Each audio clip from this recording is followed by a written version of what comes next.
Salpe, Wanyambe. Selamat pagi saudara-saudari yang dikasihi Kristus.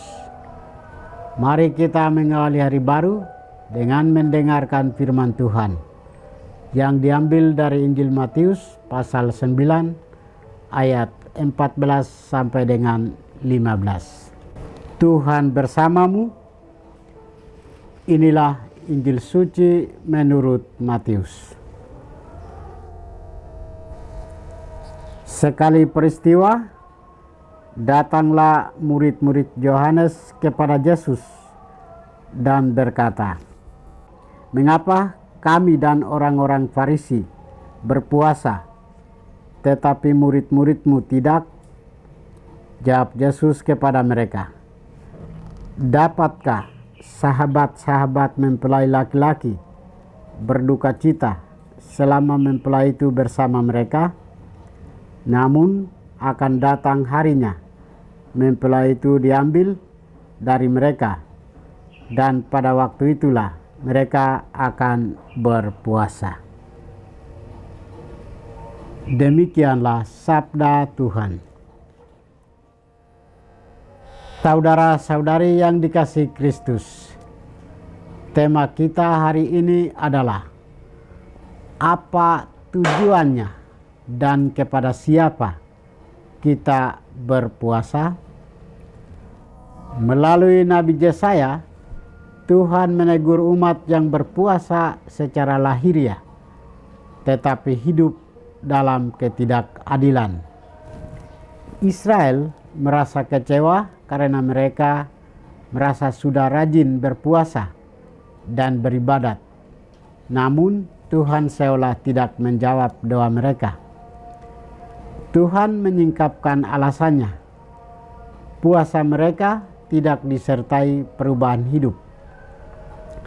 Di mata Tuhan, puasa sejati bukan soal menahan lapar, melainkan membebaskan yang tertindas, berbagi dengan yang lapar, dan memulihkan martabat sesama. Injil hari ini menampilkan pertanyaan murid-murid Yohanes Pembaptis kepada Yesus.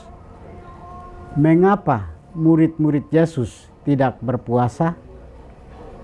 Yesus menjawab dengan perumpamaan perjamuan kawin. Selama mempelai ada, tidak pantas berduka cita. Puasa adalah ungkapan pertobatan dan kerinduan, dan menjadi relevan ketika sang mempelai diambil. Pertanyaan murid-murid Yohanes lahir dari ketidaktahuan akan siapa itu Yesus. Jika mereka sungguh mengenalnya, mereka akan bersuka cita, bukan memprotes. Sebab Yesus adalah sang mempelai surgawi, sumber kehidupan dan sukacita sejati. Puasa bukan sekedar ritual, tetapi kepekaan rohani yang membaca waktu Tuhan. Ada waktu untuk berpesta karena kehadirannya, dan ada waktu untuk berpuasa karena kerinduan akan Dia.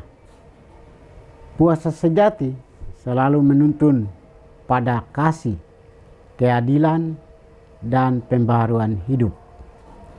Saudara-saudari terkasih, melalui Injil hari ini, Yesus mengajarkan dan membedakan mana yang bersifat rutinitas agama dan mana yang menjadi keutamaan.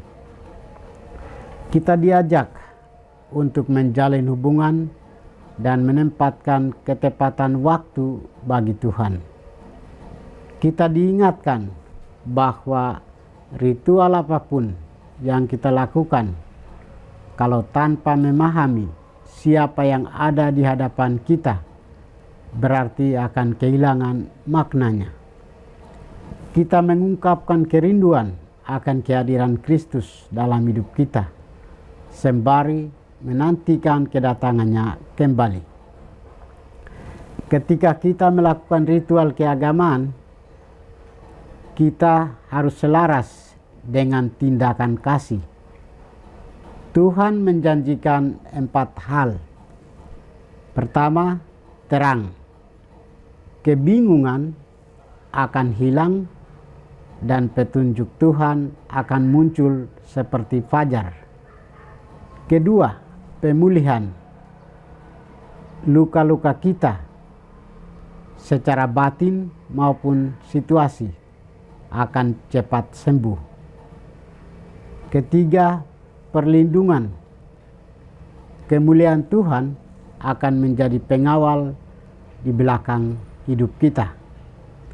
Dan yang keempat adalah jawaban atas doa.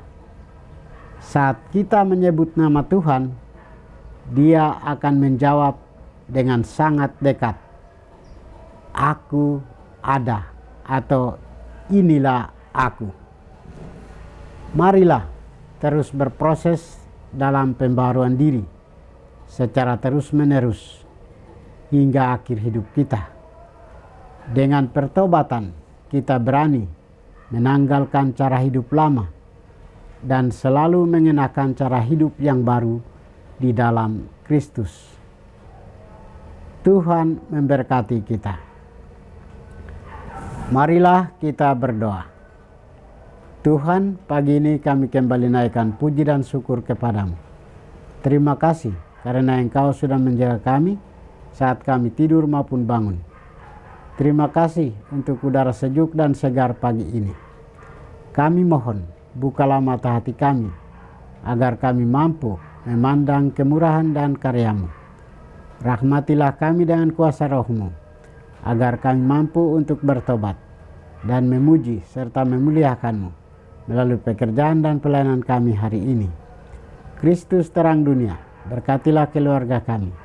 Jadikanlah kami alat kasih-Mu dan pantaskanlah kami menjadi hamba-Mu yang setia.